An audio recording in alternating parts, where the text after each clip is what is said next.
Cry me a river.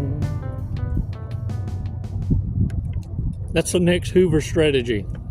The Cry me a river Hoover. Ooh, man, let me tell y'all something. For some of y'all, this is when you received your epiphany. You had a snap moment. Reverse narcology. We're going to talk a little bit about how we can apply reverse narcology. Some call it, in the narcology talk. Some influencers or therapists or whatnot, it's called dark psychology. Well, I teach you strategies so that you don't lose your moral compass. Because some of you, when you apply this, you kind of almost feel like you're a narcissist. Well, what you're really doing is you're learning how to show the narcissist you know what they're doing, and you apply what they do to you back to them.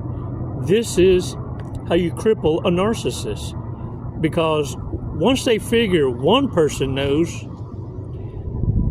and then you disappear, you don't give them the opportunity to say things like, who told you? How'd you figure it out? How do you know? You see, you're not giving them the supply they need to refine the art of deception. So now they feel, because you figured them out, that everyone can see them for who they are. Shut up. Shut your mouth. Say what? WTF? Yeah. I'm cleaning up my wordy dirts. Can you tell? I wish they would. Yeah, it got me stuttering and everything. That's just so wrong. Look, let's do this breathing exercise, though, because when we get this information here, when you get tapped in, what you'll be doing is no longer coping, no longer being an avoidant, no longer fearing their confrontation. No. You become the narcissist's greatest fear without losing your cool. That's the key. Do not lose your cool. 5 seconds. So let's do this breathing exercise. We're going to breathe in deep. Not long enough to fart. Just long enough for you to release gradually. 5 seconds. Let's do this.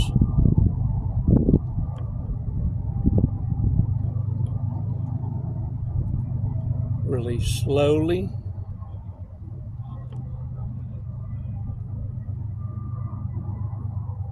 All right. Shake it off. Warriors, reverse narcology is a beautiful thing. What makes you different is you don't abuse this power. But you also, at the same time, Confucius the narcissist into believing you're one of their kind, but more worsterous, more strategic. And what I'm telling you is there's nothing wrong with being hated and villainized by a narcissist, because it means they respect you. Their love language is to respect what they fear. So that's an honorable position to be in. Reverse narcology is this: fan the flames of their ego. The ego in a narcissist is what's most fragile. But when you fan those flames, get this. It's like this. Whenever you let the world know, including the narcissist, that only weak people need people, and only the weak hoover, the losers hoover, and that whoever losers that hoover means they ran out of options. They're not as grandiose as they thought they were, as popularists. Just because they liked by many don't mean they wanted by any. It's a harsh reality, but when you fan those flames and verbalize it, the narcissist's ego will not allow them to prove you correct. So they refrain from hoovering. Reverse narcology. Yeah. You're not giving them any inclination that reciprocation is ever going to be on the table. It's not ever going to be considered, and that any flying monkey they send or op to get a feel of the temperature, it's always going to be, I wish a big female dog would. It almost got me. Yeah. Look, I'm a work in progress. But the thing is this. No stupid people allowed. Read the sign. No stupid people allowed. Can we say no stupid people algorithm? Well, we'll know soon enough, I reckon. But look, you're done dumbing down. You don't hang around with proven failures. But by the same time that you're deciding and you're having this epiphany moment of realizing that you don't do do-overs. See, doing a do-over, a dumpster dive, is like eating your own vomit. Once you know, you can't unknow. Once you don't go back and go, ooh, give me a spoonful of that. But at the same time, you serve it up to the narcissist and letting them know, so that their ego and pride keeps them restrained from proving you right. You let them know they are a loser, especially if they come seeking you out again. You see, they've been telling everybody you need them. In fact, they convinced everyone in their circle you keep bothering them. Can you imagine that? After they done gave you verbal threats and warnings, some of y'all even ignored them to your own detriment. When you heard terms like, well, if I can't have you, no one can. You thought that was love. That was a threat. How about this one?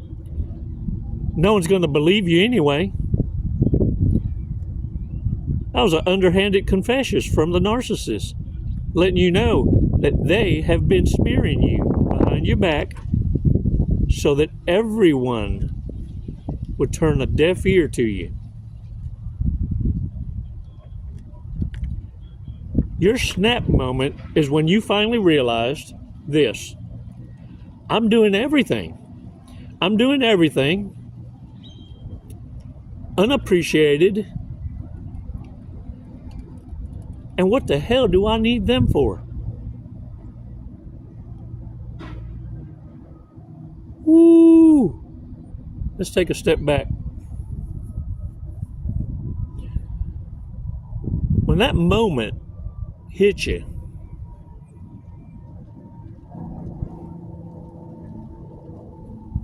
and you decided enough's enough and pulled the rug out from all of them, it was a hell of a revelation. Can I say hell of a? Dang it, man. I gotta work on it.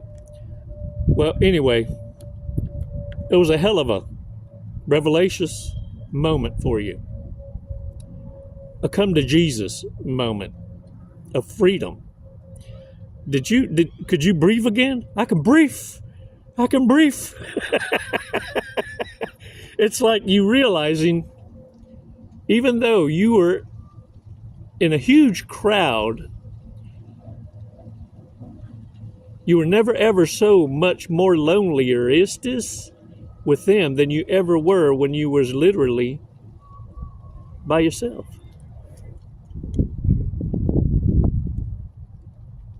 You see, what others interpret as you being a loner is actually where your peace is.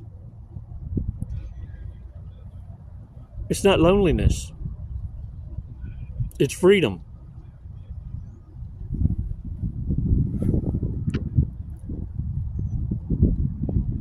Warriors, when I tell you,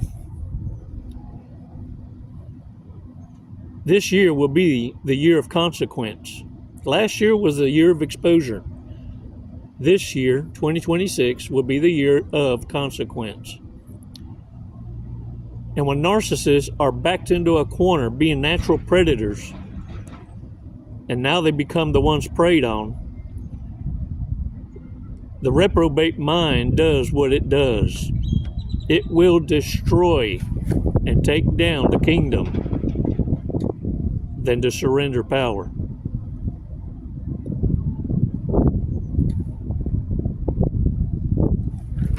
And we're seeing that.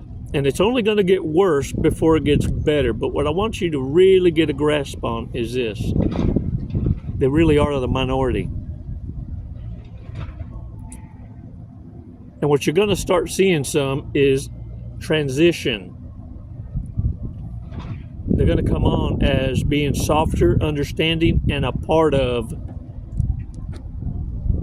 the normal crowd. But it won't last long. When I say be aware of the Crimea River Hoover strategy, this is what it sounds like. Are you ready for this? Stop what you're doing. Look at me. Y'all, for real. And if you're going to get a sip of anything, I didn't even bring my coffee today or my Ugo. I left the mango juice in the fidgetator because I didn't want it squirting out my nose for all to see. This is this is what the Crimea River Hoover sounds like.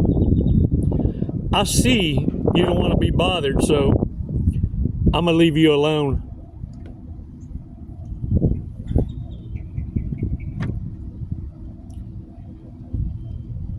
Now, I know about y'all, but I've even been getting random DMs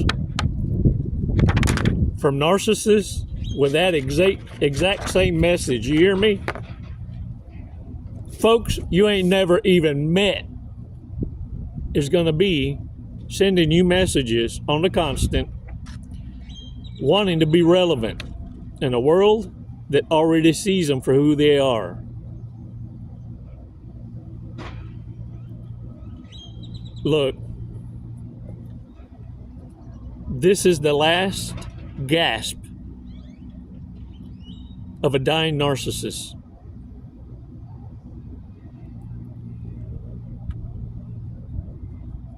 And you know who I'm talking about. And I know because I can feel it. I can feel it through the video camera. Narcissists cringing because I'm letting the secretos out, the secrets. And this was their last reach out. And I just blew their cover. What they're hoping for is I get shadow banded and that this message don't reach you and don't open your eyes. Whoever hoovers is a loser. Fan those flames, that ego death. It's the only thing that will restrain a narcissist, because the last thing they want to hear from you is, I told you so.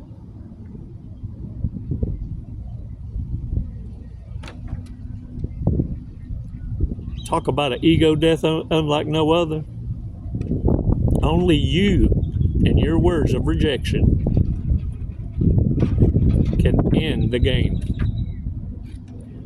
You totally obliterating them is with your absence and silence. You see, what you don't understand is people got it twisted, even in the coaching communities. Empaths don't need closure. Your kind isn't even an empath anymore when you go through hell in boot camp. Or if you're even raised in the insane asylum, you're not an empath. That's over. You're not even a dark empath. You got over that. You don't hate your mamas and your daddies for being narcissists. You feel sorry for them. But just because you feel sorry for them don't mean they can come back with a welcome committee. It means, I dare say, allow me an opportunity to defend my life I'll make you famous.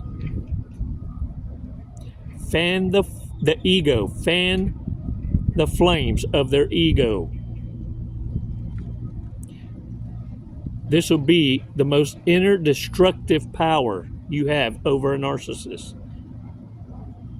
They fear you because you're 10 steps ahead. You just didn't know how to apply what you already know strategically. No one ever coined that reverse narcology to you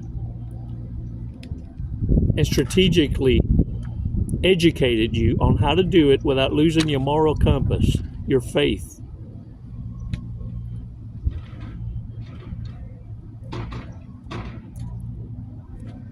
I'm going to read a answer to a question from Anna. She shared this. I posed a question: do narcissists have triggers?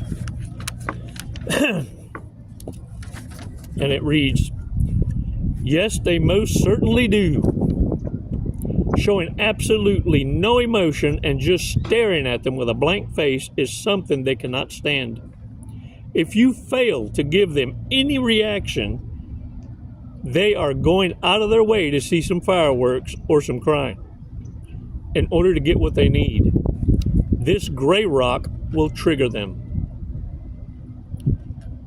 Number 2, when you start questioning them like the dirty dogs that they are, they get even more triggeristic. I just made that word up. Yeah. Number 3, treat them the same way they treat you. Oh, put that mirror on. Treat them the way they treat you. That triggers them immensely. For example, I never said that. It wasn't me. Down in the kitchen. It wasn't me. Down the bathroom floor. Wasn't me. Something wasn't me. Yeah, that'll trigger them. You're imagining things. That's another one. You calling me a liar? Oh, no. When you treat them in this manner, it will cause them to become very angry and run away from you. However, here's a caveat. Either way that they go, whether they run, angry, or stay, try to punish you for projecting their behavior onto them will trigger an extreme negative reaction from them to you. As they did to you, regardless of how they act towards you, remain calm.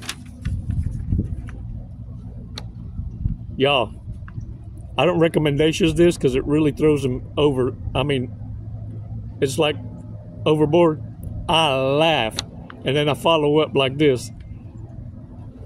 How does that make you feel? Because I'm a coach. You see, I need to report.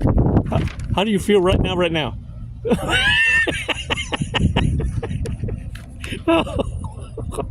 Okay, I better stop it.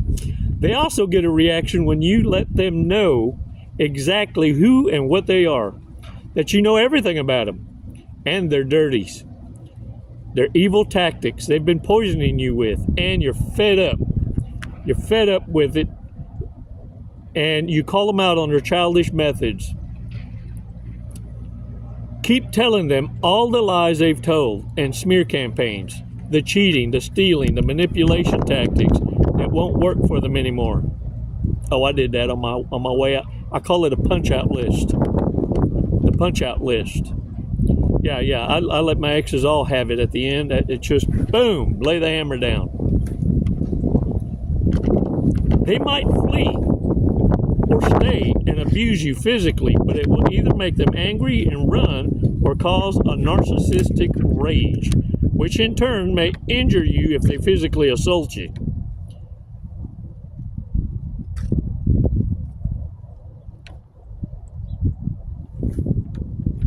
Look, if you're a big fella, well, then you can hold your own. Most, if they know what your background is, which mine did, believe me, I could see it in their body language. They wish they wish, but they had to hold themselves back. See, Therefore, all these triggers you impose on them could put you at risk, and it might not be worth it. But if you know how to defend yourself, well, then by all means, and especially if you can do it with an audience, a witness, evidence, camera phone, where you're letting them know. I'm recording this right now. You do know that, don't you? Yeah. Oh, it really messes them up. No narcissist on God's green earth wants evidence against them. Which reminds me, report. Always document, save the emails, save the DMs, save the video evidence, and get in the habit of letting them know you're recording. And that's a deterrent in itself. Minimize your risk and let them know you will expose them for who they are by their own actions. Number 5, just stop communicating with them completely and block them on all your accounts. This is the most effective trigger of all, because when they can't get to you in any way at all. By the way, if they happen to come to your door, don't let them in. Simply don't answer. Keep no contact with them. I wish you the best of luck. Hope everything will be fine. Anna. Man, y'all are so awesome. Y'all really are. I thank y'all so much for sharing. Different angle to the dangle. Same information served up and garnished differently. But I'm so elated that we all see it the same way. We're not alone. You're not going crazy. And look, I can tell by the shared experiences from the victory, because it's coming from another warrior. And the reason I know that is because there's certain factoids that we share that only someone who has gone through it will know, because you can't make this stuff up. And it's why it's so important that you support these content creators that are out here sharing from the lived experience, not the ones blowing air up their own.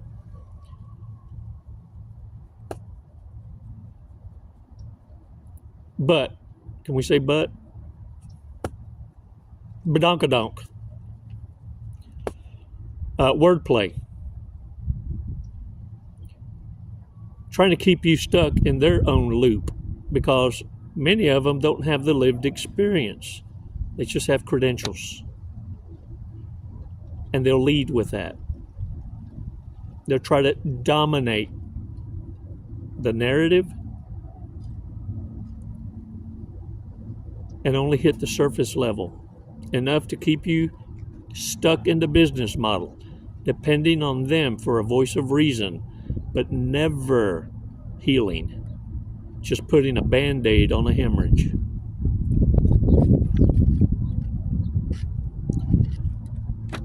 But I also know this: if you're falling for that game, it's not because you're unaware.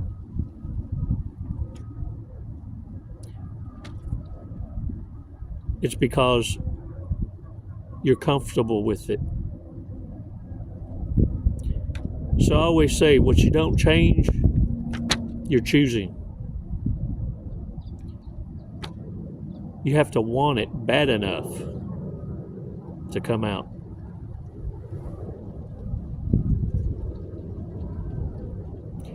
So I always recommend to you, stop investing in dumpster divers, in potential chocolate-covered turds. Only invest in those like you who invest in themselves, and you see change in behavior, change in environment.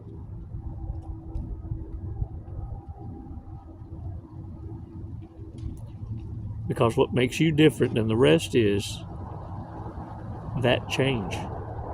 Narcissists are hooked and stuck in that generational curse, the hamster wheel. Don't forget the subscriptions. Come on, man. Throw me a solid. Let's check out today's fortune cookie and Bible verse.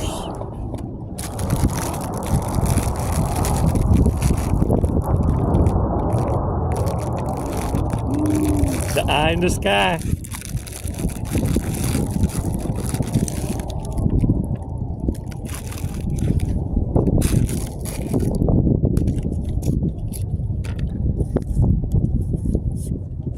Today's word of the day, receipt. Keep them receipts. Recibo. Recibo. You are known for being quick in action and decisions. Man, let me tell you something. Ain't no one gonna be more quicker, faster, and sniffing out narcissists than a healed warrior. Yeah. You left empath long time ago. Yeah, peopling. You used to be a good peopler, but people ruined it. Now you're a warrior. You just know how to share your Care Bear stare more better bestest. Care Bear stare. All right, let's check out today's Bible verse.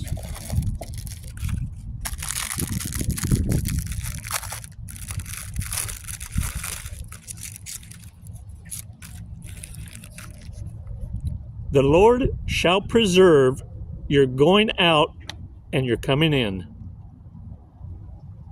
Psalms chapter 1, verse 21. No, Psalms 1, 21, 8.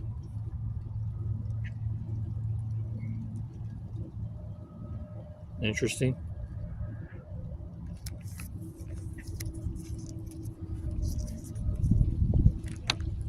Sound okay. I want to read another one.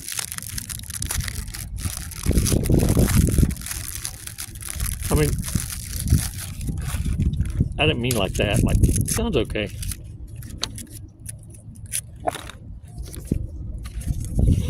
Okay, this one is from Mark chapter 10, verse 27. Without God, it is utterly impossible. But with God, everything is possible. Oh, I felt that one. Yeah, in the corazón, the heart. Corazón. Despacito. Get out there and own it. Hey, smiles are free. It's those dang hugs and kisses that get you in trouble. And remember something. Narcissists love bomb with I love yous. But when you speak it, grown people cry. That's how much power it carries. Because you don't just say it to say it.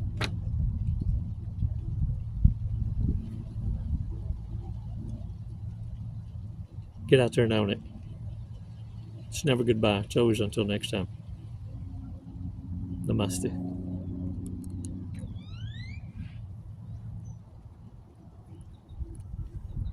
Oh, now it's going to be quiet. Ooh, the devil working me today.